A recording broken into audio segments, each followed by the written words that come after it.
Hello, in this material I'm going to present a certain view or theory of human interactions and behavior. It is just a very rough approximation with a fairly limited scope. The human brain is just too complex to be described in a simple way such as this presentation. We still have a long way to go, many decades or centuries of research ahead of us. To be on the safe side, treat this as speculation and draw your own conclusions.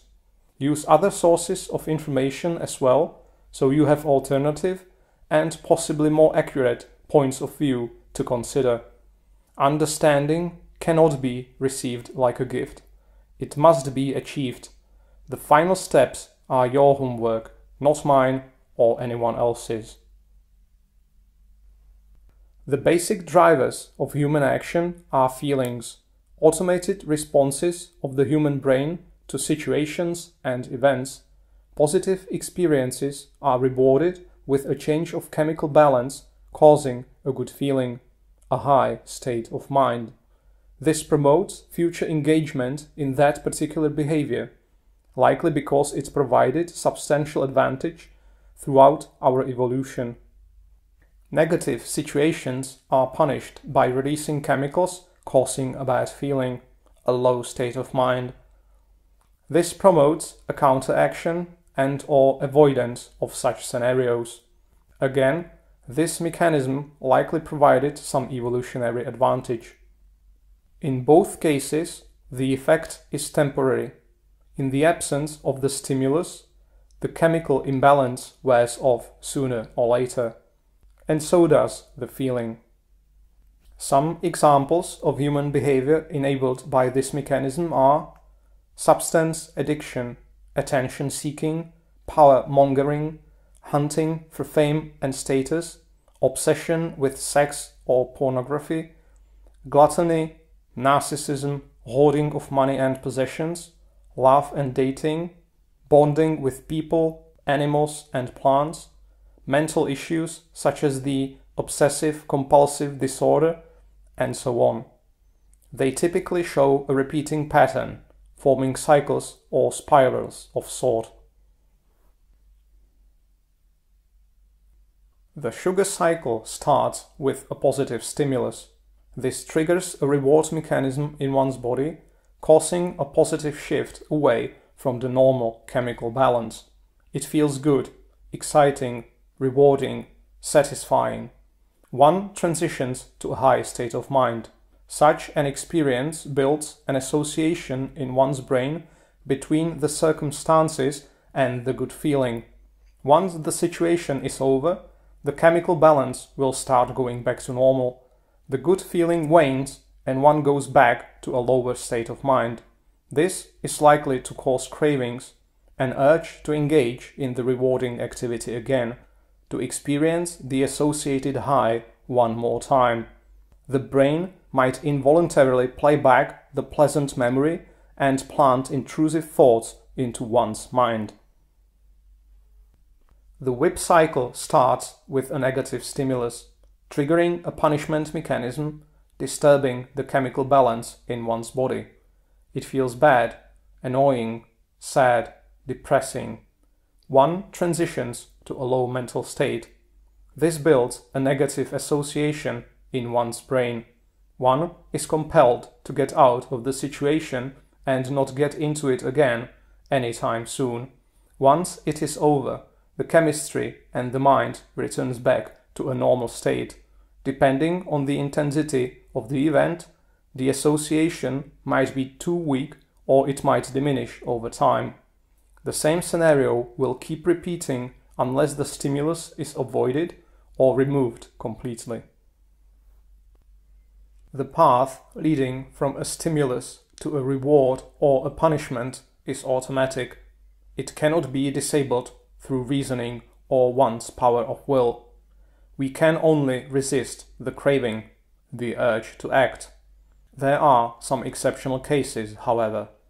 When an intrusive thought itself acts as a stimulus, like in case of love or nightmares, then the entire cycle becomes autonomous and it is extremely hard to deal with. Does the automated process make a distinction between the stimulus itself and its source? Based on my own experience, I don't think so. It is the conscious process, our intelligence, which can distinguish this, provided it is aware. Unfortunately, there are some cases where even complete awareness and rationality are not enough to sever the association between the stimulus and its origin. Even though we realize the same stimulus could be obtained elsewhere, we still become fixated on its original source. As far as I can tell, most of these response pathways seem to be somehow rooted in our genes. I love the sight of firm breasts and a tight behind on a beautiful young lady. I'm almost sure no one had to train me to enjoy this, and I doubt anyone could turn me into a gay person either, or to make me like unhealthy, obese women. That being said, I do think our upbringing and early life experiences can modulate the pathways, possibly causing overdevelopment of some and underdevelopment of others. People also build a certain model of reality in their mind, which can induce repression of some emotions due to their undesirable consequences in that particular environment. All this makes the resulting mixture very hard to analyze reliably. Sensitivity to stimuli definitely varies among individuals.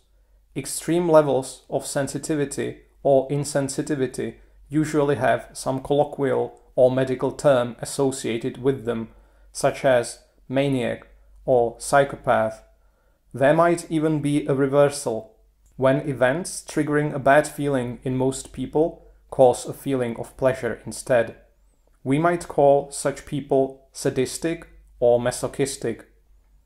Excessive indulgence in a particular stimulus might be called an obsession. Failure to control one's urge to indulge is an addiction. Humans have discovered a broad range of drugs altering the natural chemical processes involved in the pathways and cycles being discussed. These include, but are not limited to, antidepressants, antipsychotics, sleep medications, and so on. Unfortunately, their action still isn't sufficiently selective. Apart from addressing a particular psychological problem, they will usually have undesirable side effects in other pathways. Their use should be subjected to a risk versus benefit analysis. The cost can range from a loss of empathy to a loss of sex drive to a loss of one's job, all the way up to alienation from one's friends, one's partner, or one's entire family. One's behavior can change so much that the person almost becomes someone else. Many of these cycles are running in the background inside our heads.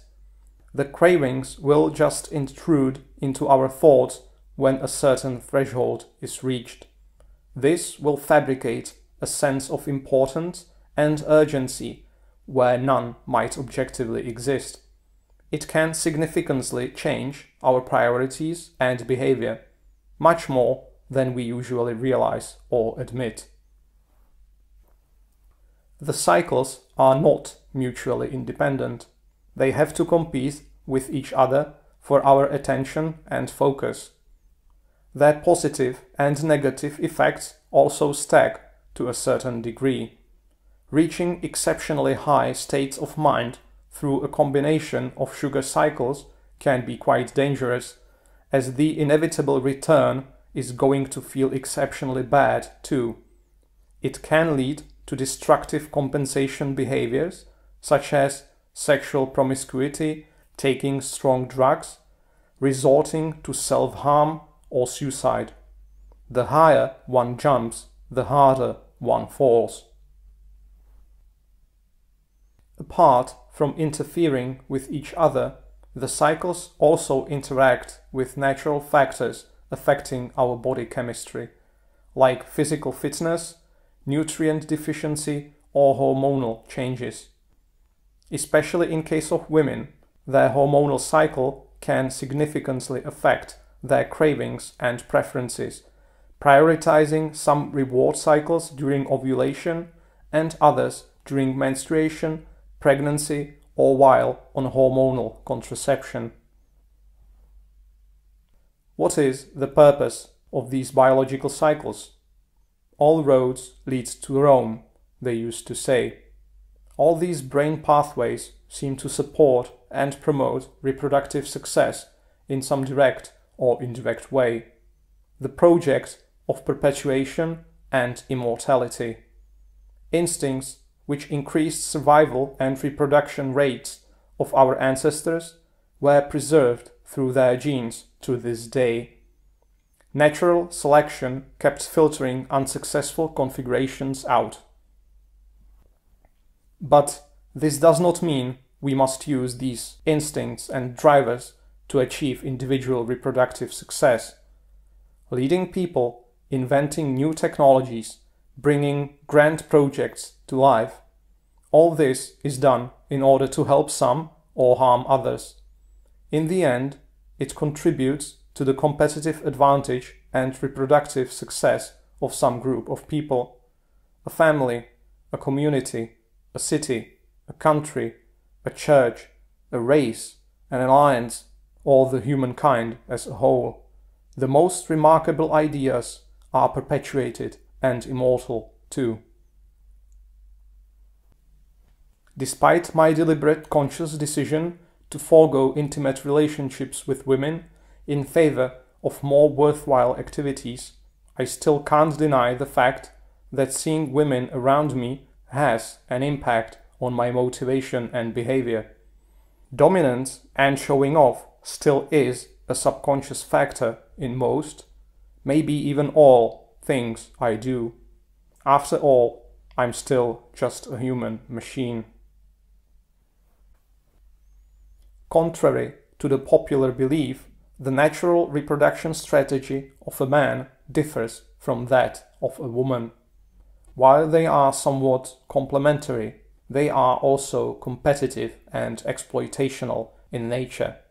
There's little harmony or alignment between what men instinctively try to accomplish and what women are inclined to do.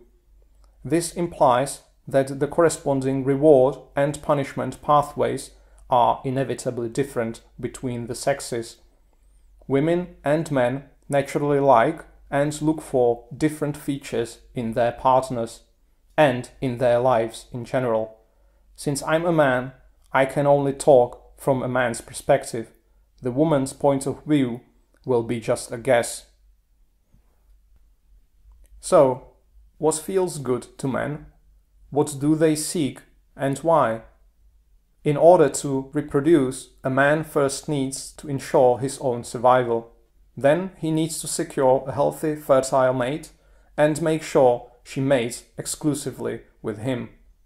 Last but not least, he needs to ensure survival of his mate and their offspring.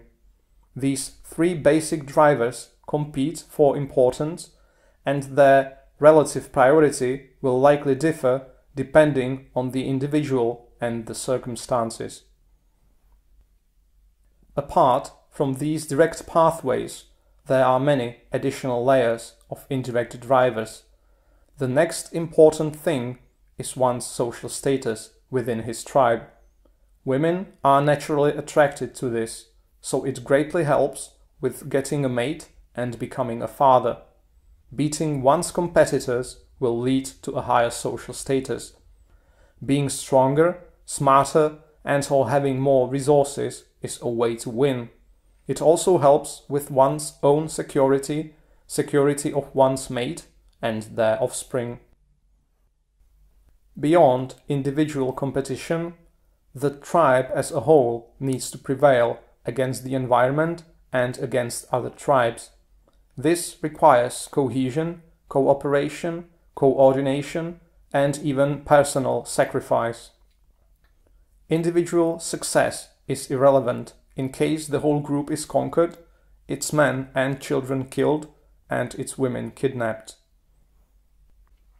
Reproductive success of a woman involves similar goals, but different means of achieving them. She needs to have protection and resources for herself and her offspring. She can combine her fertility with a man's sex drive and his bonding mechanism to win his commitment, to gain additional physical and material security which she could not provide herself and which a man is naturally eager to provide in exchange for sexual access and intimacy. However, there is no biological need for a woman to commit to a man. She only needs to maintain his commitment to her. To this day, it is fairly common for a woman to choose a biological father other than her protector-provider.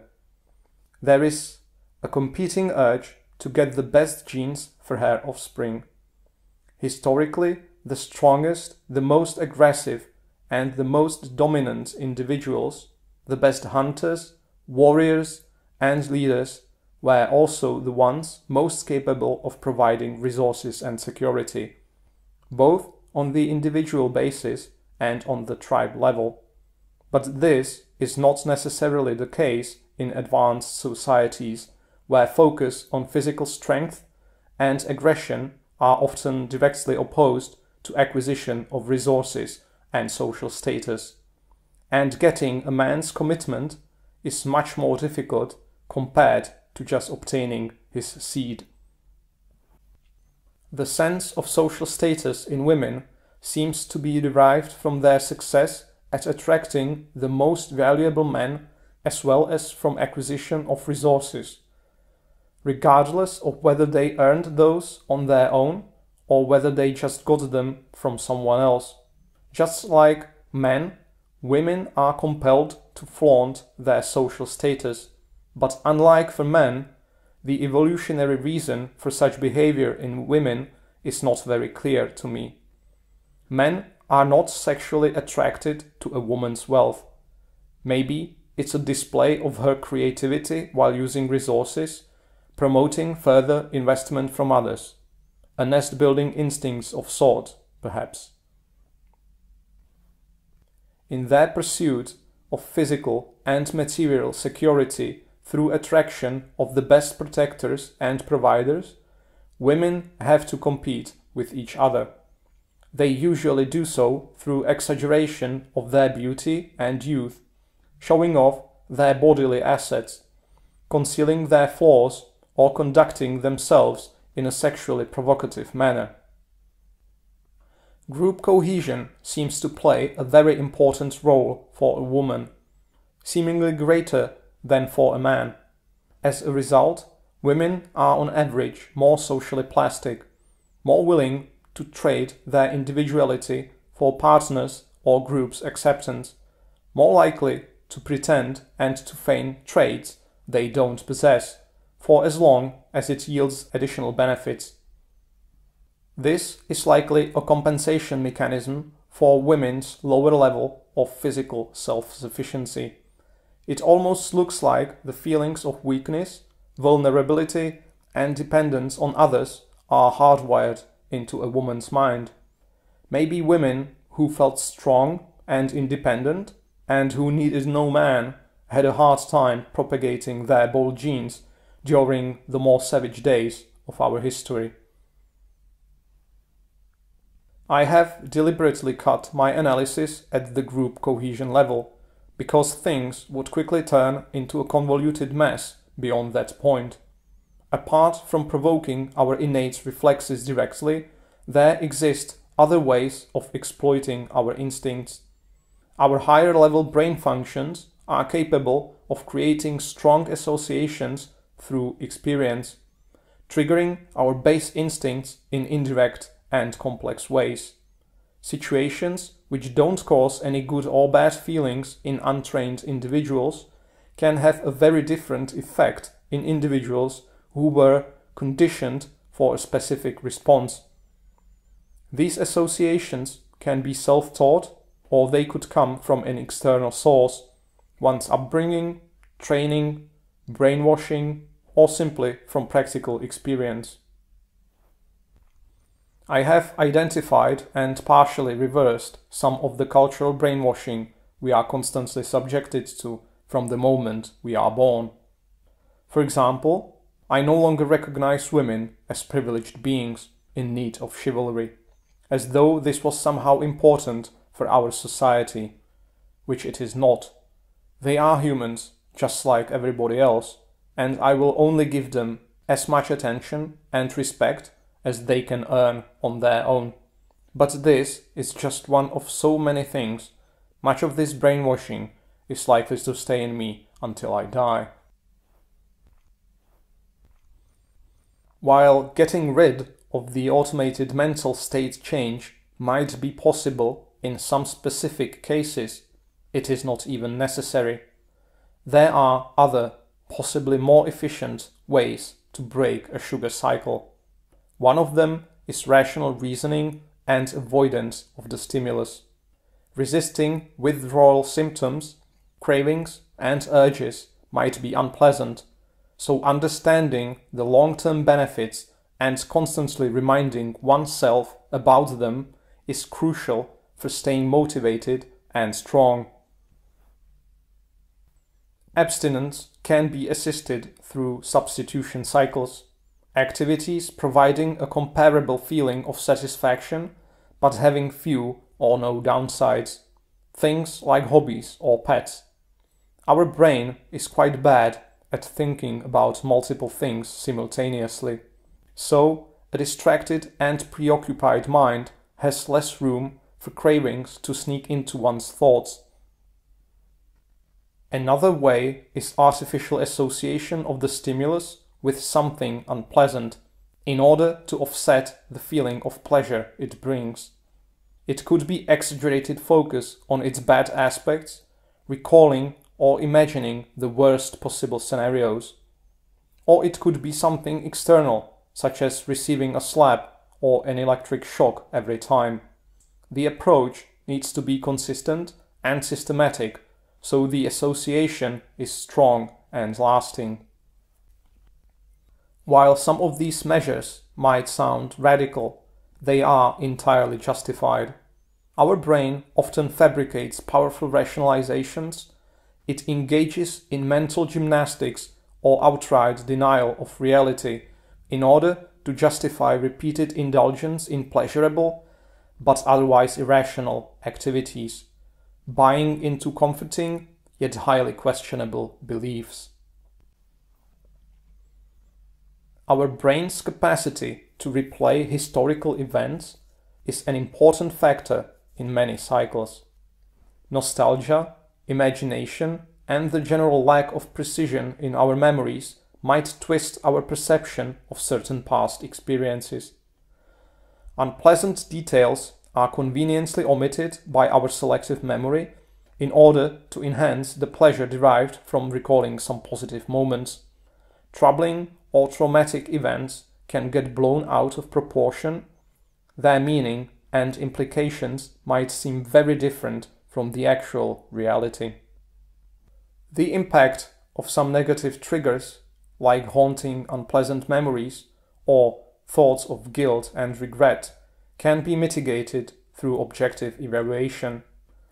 The whole mechanism likely exists as a grim reminder of what to avoid.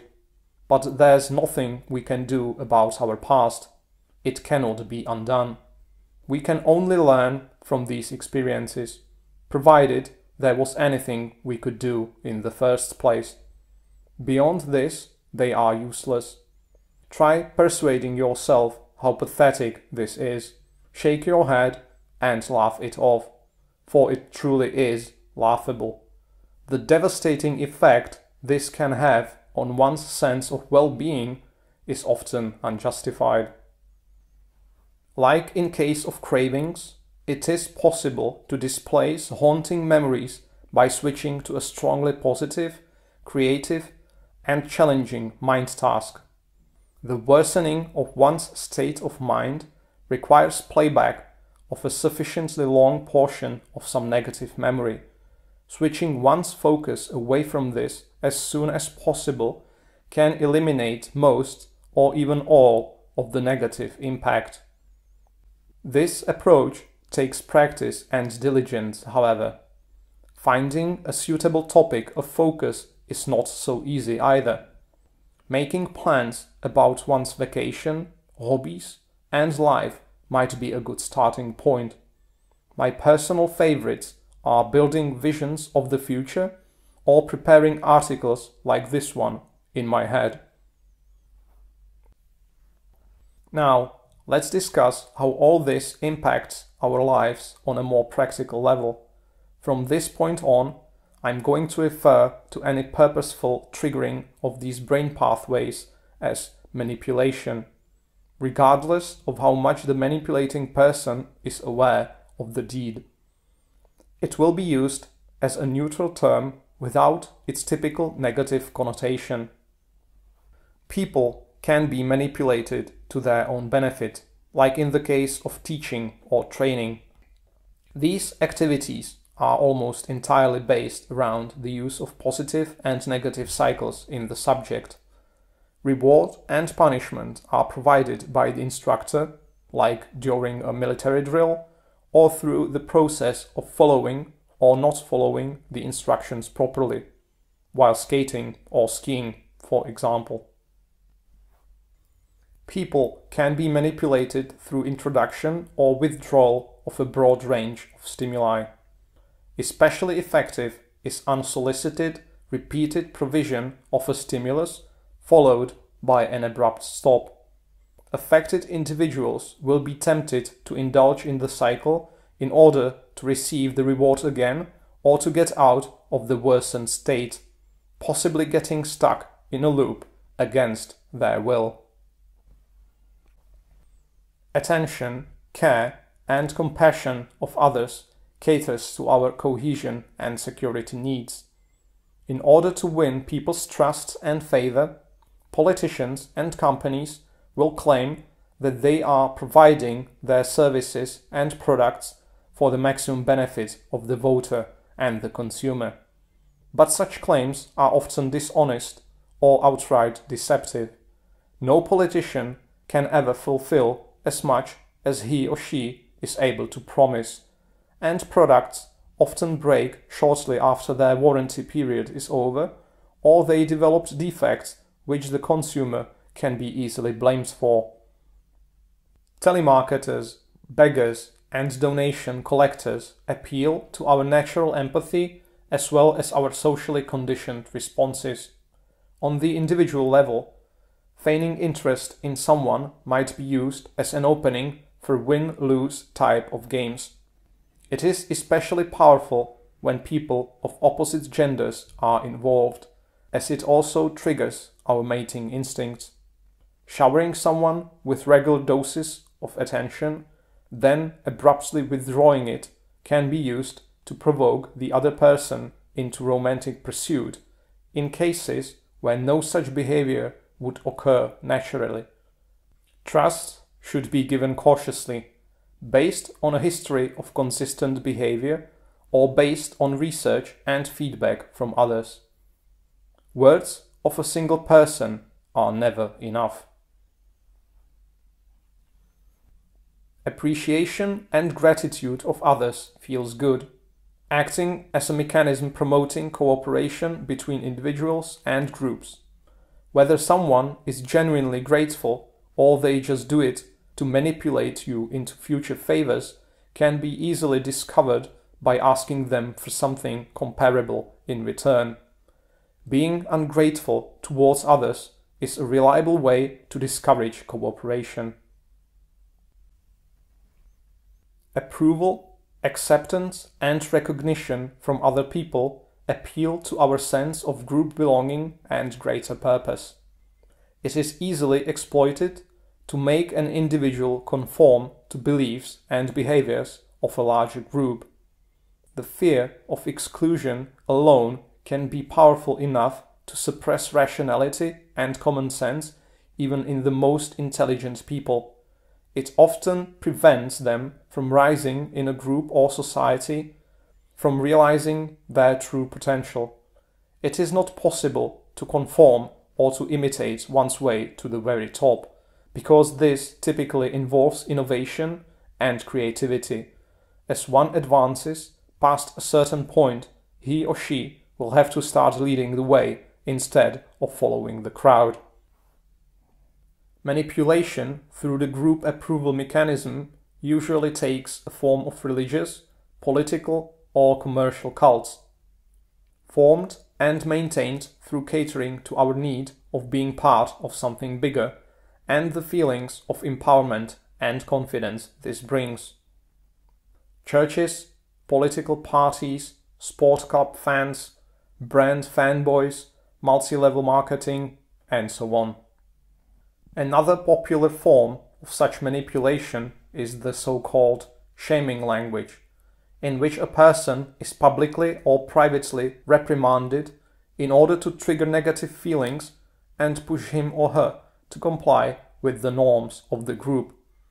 Fat shaming, slut shaming, virgin shaming, telling someone to man up, and so on. Birds of feather flock together, and people who differ naturally evoke distrust or even disgust. Individuals can easily escalate this and manipulate the whole group into overt xenophobia or witch hunting. Apart from the above forms of social inclusion and exclusion, removing someone from conversations, denying access to information is very insulting to our cohesion, curiosity, and exploration instincts.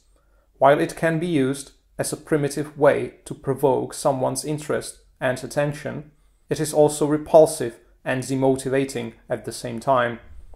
Whispering in front of someone, excluding people from meetings or electronic forms of communication, and so on. Social status, power over others, being important or unique. All this is highly desirable due to our need for individual reproductive advantage and dominance. People will relentlessly pursue opportunities to rise in any of these categories, regardless of how competent or capable of sustaining the position they are. This can be damaging to everybody involved, not just the individual, him or herself, possibly setting a wrong example or direction for large groups of people or even for the entire society. This weakness is rampant in places like political systems, company hierarchies, families, academia, artistic expression, and so on. Learning, getting and being better than other people, winning, seeing others fail and suffer. This all can feel rewarding due to our social status instinct, so appealing to this is quite frequent in politics. But it can also lead to dysfunctional or destructive social behavior when it overpowers our cohesion instinct, driving us towards win-lose type decision-making, arrogance, self-righteousness, schadenfreude. Competitive sports and games, corporate environment, banking and financial markets, and so on. Acquisition and possession of resources directly satisfies our primal instincts for survival and social status. Getting things for free is addictive and it never gets old. Greed and envy make sure we just never have enough. We always compare our wealth to other people, within or even outside of our tribe. We are tempted to keep up with our neighbors and idols, so we don't feel like losers or outcasts. We often fail to discern between want and need. The marketing industry knows how to take advantage of this. They will keep coming up with redundant products and promote them as trends. They will fabricate new traditions for celebration and gift-giving. new reasons and justifications for purchase of their products. Once they manage to persuade a certain percentage of consumers, the snowball effect does the rest of this dirty work. People will often try to save money on important but socially invisible things like food, or they will take a lot of debt in order to maintain this illusion of wealth for other people, to perpetuate this blissful self-deception. Buying status symbols and luxury items like houses, cars, electronics, shoes, clothes, and accessories.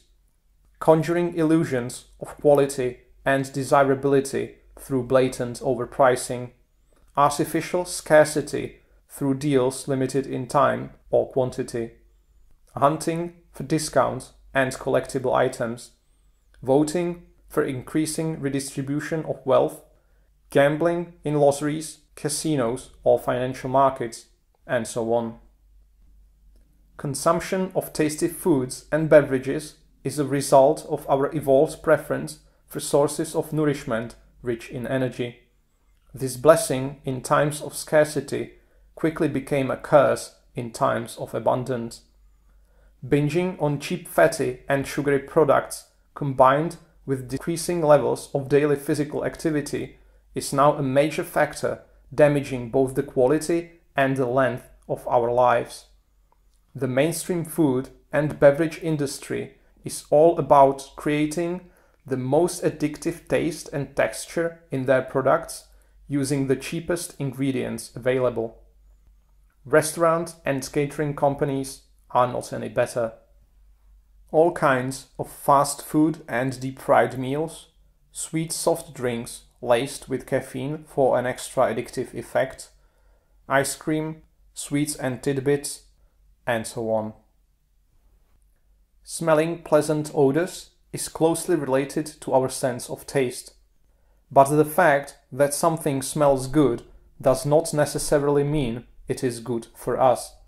Fast food restaurants use all sorts of tricks to make sure that their food smells in a very enticing way and that potential customers can smell it from as far as possible.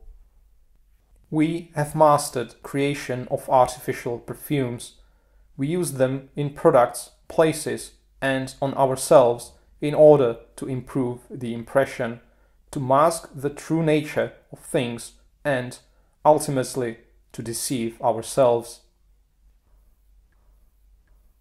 Resting, relaxing, recreation, and fun are a natural way for coping with stress and hardships of life.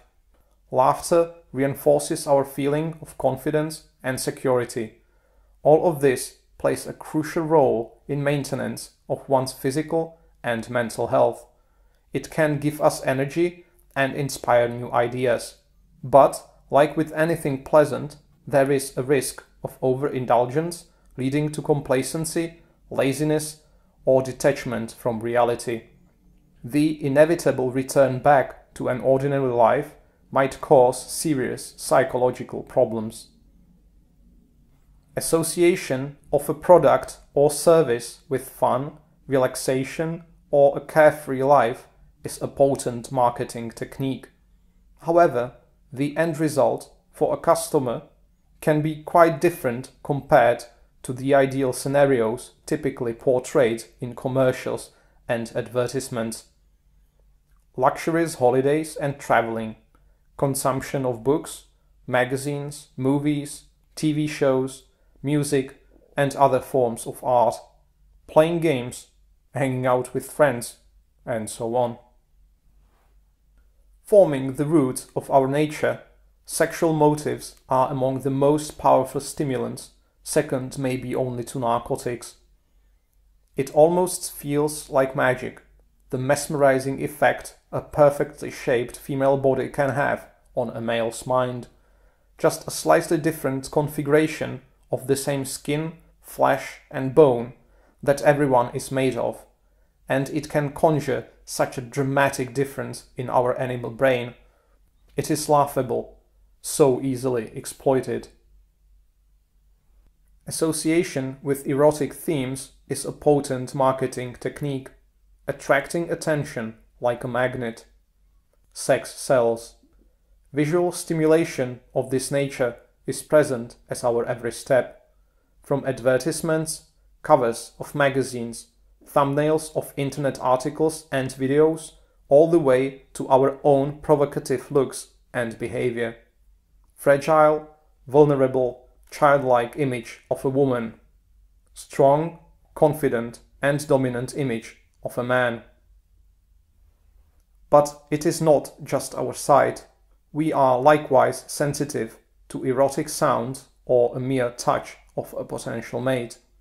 Our memories, imagination and fantasies can be also highly stimulating, even in complete absence of an observable stimulus. Intercourse and orgasm are gratifying, and our sex hormones only make the craving worse. Men in particular will gladly bend over backwards at a mere hint of getting laid. All these loopholes form a dangerous cocktail, making us very vulnerable, very open to manipulation and exploitation. They are almost like the strings of a marionette. Flirting, dating, and romantic relationships. These games surrounding our reproduction feel entertaining, thrilling, fulfilling. Attracting a high-quality mate provides a strong sense of validation. Unfortunately, a lot of pretense and deception is often involved in order to enhance the whole experience. It can quickly become one expensive hobby too. But it is not necessarily wrong, provided these rituals are used for entertainment and recreation. However, when they escalate into actual reproduction and the facade starts falling apart, it can result in a major trauma for everyone involved, especially for the children, who then become completely innocent victims of their parents' irresponsible behavior. Love. This self-administering cocktail of drugs, this vicious biochemical feedback loop. This enslavement mechanism built into the male brain, ensuring attachment and servitude to one's beloved. So effective, so merciless, capable of overpowering our reasoning, our will, and even our self-preservation instincts. It shuffles our priorities like a deck of cards. It bends and twists our sense of reality, making things seem better than they really are. It compromises our sovereignty. Exploiting this is trivial. Love builds up through repeated interaction with a particular person, through accumulation of pleasant experiences and memories. It is fueled by constant reminders, physical contact, seeing, hearing, or just thinking about our beloved is enough to flood our system with serotonin and adrenaline, prompting us to take dose after dose. Being a form of substance addiction, there's no quick and easy way out. While certain medications, like selective serotonin reuptake inhibitors, might theoretically weaken or break the loop, there would also be many unwelcome side effects. A less radical treatment, just like in case of drugs, is avoidance of the stimulus. The most challenging part is dealing with intrusive thoughts and memories fueling the addiction. Dismissing these and quickly switching focus to something else takes a lot of training and discipline. Getting rid of each and everything reminding us of her is essential. Apparently, I have no idea what female love feels like, but to me, as an outside observer, it seems to be a different mechanism. A man in love is addicted to a woman's physical person, but in a woman, love looks more like a strong attraction towards what a particular man can do for her, and what he represents in the given social context. When these things go away, her affection soon follows. There is likely much more that I forgot to mention or that I'm not even aware of. All these stimuli and cycles can be applied in many aspects of the human society. As little as a calm and confident voice or just a smile on one's face are enough for others to enjoy the interaction, promoting repeated engagement in a conversation. The same applies to one's choice of words in a written form. It is all about making people feel good, thus compelling them to enter and follow a particular cycle, with you as the associated and pursued source of the good feeling. There is no silver bullet, though. No matter how much you manage to sway someone's brain chemistry in your favor, it might not be enough to break through their convictions, through his or her system of values. For example, a devoted Christian still might not sleep with you outside of marriage, no matter how attracted he or she is to you. Do I manipulate? Of course I do. Leadership is both my livelihood and my passion. It is all about influencing, guiding, and motivating people. Do I feel like a monster? No, I don't. There is a huge difference between win-lose type exploitation of people and win-win type joint accomplishment of a goal. I do not need to take advantage of someone else. My own goals are not the kind that can be achieved at the expense of others. It is not all black and white like this, though. Judging others is sometimes inevitable, and sometimes the judgment will be wrong. I try to avoid win-lose situations as much as possible, but a lack of information or an error in judgment will lead me down that road from time to time.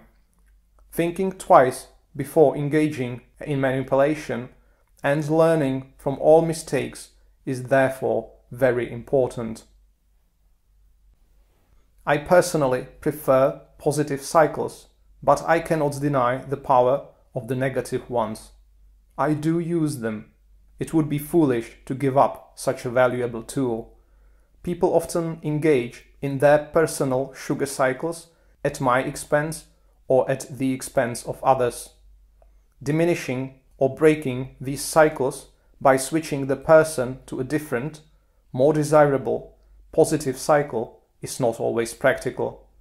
It might be too time-consuming, no such suitable cycle might be apparent to me, or it might not even exist for that particular individual.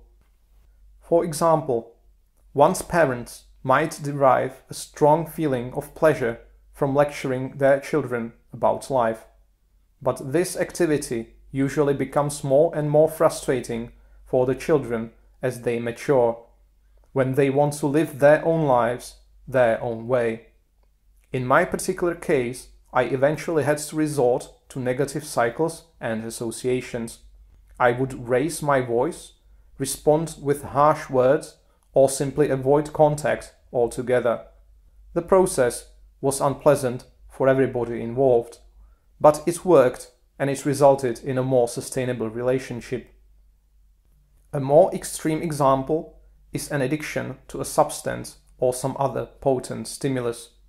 The feeling of pleasure it brings might be so strong that no acceptable substitute cycle of comparable strength can be found. Love, compassion, group therapy, meditation, hobbies, or even finding a greater purpose in life might not be enough. Negative intervention and association could be necessary in order to break the cycle, with constant reminders set in place to prevent relapse in the future. Humans, just like animals, are naturally hedonistic. We are always tempted to follow the shortest path leading to pleasure and good feelings. Unfortunately, most things that feel good now are not so beneficial in the long run. Most decisions leading to a future improvement feel bad. Delaying gratification and enduring short-term hardships is the fundamental idea behind investment. Life in modern societies is very counterintuitive and unnatural in this sense. People historically fought this innate short-sightedness through religious influence. Things like the Ten Commandments, motivation through promises of an afterlife in heaven, or eternal torment in hell. I do not see any effective modern replacement for these increasingly obsolete, yet very important cultural elements. Sadly, philosophy and psychology seem too complicated for an average person. Last but not least, most people prefer a pretty lie over the ugly truth, or over having no clue at all. Over the last 100 years, we have made unprecedented advancements in propagation of information. Newspaper, cinema, radio, television, and internet. Apart from the obvious advantages, there is also one not so apparent downside. They allowed for mass manipulation and exploitation of people by appealing to their instincts and emotions, by appealing to existing cultural associations, or by fabricating new associations, then appealing to those. It starts with small things, such as individuals seeking attention and approval through these media, feeding their egos and maybe earning some money in the process. But the most apparent impact is that of commercial marketing, persuasion of consumers into irrational behavior, resulting in hefty profit for a particular producer or industry. We consume things and services of questionable value because advertisements make us feel good about buying them. However, the subjective feeling is often much stronger than the objective improvement of one's life resulting from such a purchase. There are often less expensive and or more dependable alternatives, or we can comfortably live without buying them at all. Unfortunately, this does not stop at wasting people's time and money. There is also hidden, but no less powerful, political and cultural manipulation going on through both traditional and new media. Politicians appealing to patriotism and group security in order to make people support wars and fight in them, sacrificing their own people on some battlefield far away from home just to get the next dose for their addiction to power. Rebel-rousing and smearing campaigns have never been easier in the entire history of mankind, leading to all sorts of irrational political and cultural changes, regressing towards the lowest common denominator. These are much more serious issues compared to commerce or someone's inflated ego, as they can lead to long-lasting damage or even downfall of societies. In the end, our perception of reality is always a mixture of objective facts and subjective impressions, illusions created by our mind. Targeting human instincts and emotions can dramatically influence our perception of certain people, things, or events. The knowledge presented in this material is powerful. It can be used to expose and to resist manipulation, as well as to manipulate others. There are serious ethical and moral concerns. It has the potential to damage or even ruin other people's lives. It must be used responsibly, in moderation, and with careful consideration of negative effects on the receiving end. Controlling one's urge to abuse such power should be the very first lesson you should learn and the very first skill you should practice. The most sinister place in this world is the human mind. Containing the demons within is everyone's individual responsibility. Godspeed.